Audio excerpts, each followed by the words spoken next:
My idea of gender coding would entail, people putting a type of job or activity to a certain gender, whether that be male or female. So, for example, a girl would do much less physically enticing jobs than males. So, playing sports and being active and being muscular and things like that would be more of a male thing.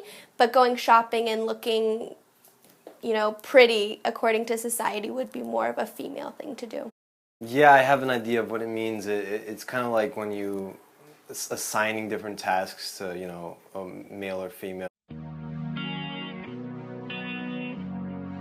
Social media, I feel like, has a big influence on gender. They set unideal expectations and they really exploit the true male and females of the world by, giving these examples of perfect individuals, giving people an unrealistic expectation to strive to. Well, when it comes to the media, they just, basically show that, men are the head of the household and a little bit have to be masculine, have to put their foot down, and the females, they take care of the house and bring everyone together and kind of unite each other.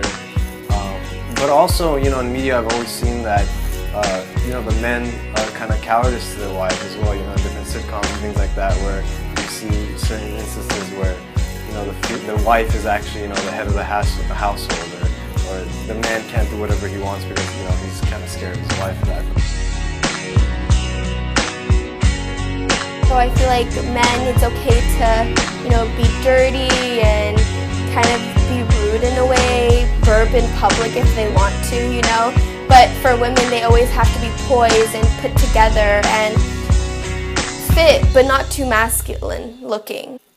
I think a lot of that has kind of, in the past couple of years, past couple of decades, I should say, a lot of that has, kind of stopped, especially when you get older, in middle school, I was seen as feminine to do your eyebrows, but now I do my eyebrows and everyone actually respects me for that.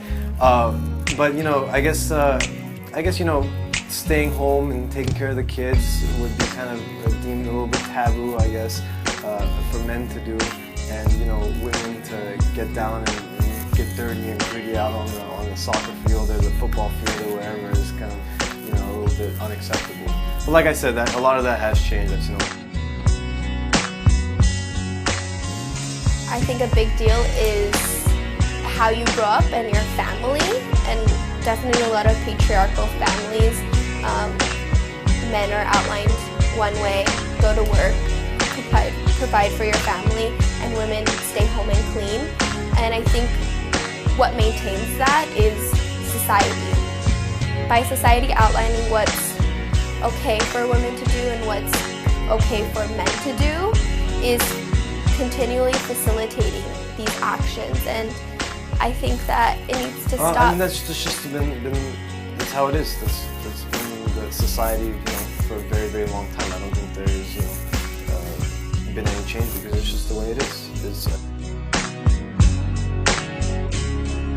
I definitely want to see change, but with that said, I can't deny that there has been a lot of progress made. Given from the time that women didn't even have the right to vote to the recent changes in women going into more STEM fields and being more accepted into higher paying jobs. But with that said, I think there's still a lot of improvement to go. Change is always good, as long as it's progressive and not regressive. I think a lot of the stuff that we've seen in the past 2 decades have been regressive rather than progressive. If it's not a problem, I don't see there to be change. I feel like when it comes to gender roles and things like that, I feel like it'll always be there. It's always going to be there because I don't think that gender is socially constructed in the first place. I think there's a biological factor into being a male or a female and doing the things that are male or female. So therefore, I don't think there's ever going to be change when it comes to that. I think it's always going to be there. Women are not an oppressed class in this country, in this Western society. They're not. There's been massive reform in the past, many, many decades, since the 40s, since after World War II. menu reform, and if anything, women are helped more now. You know, women have a better chance of getting into science and math fields in universities. You know, women are not oppressed in this country, so I feel like if there's room for change, I feel like the change is going to be regressive. So therefore, I would say it would depend on the change whether I want to see it or not.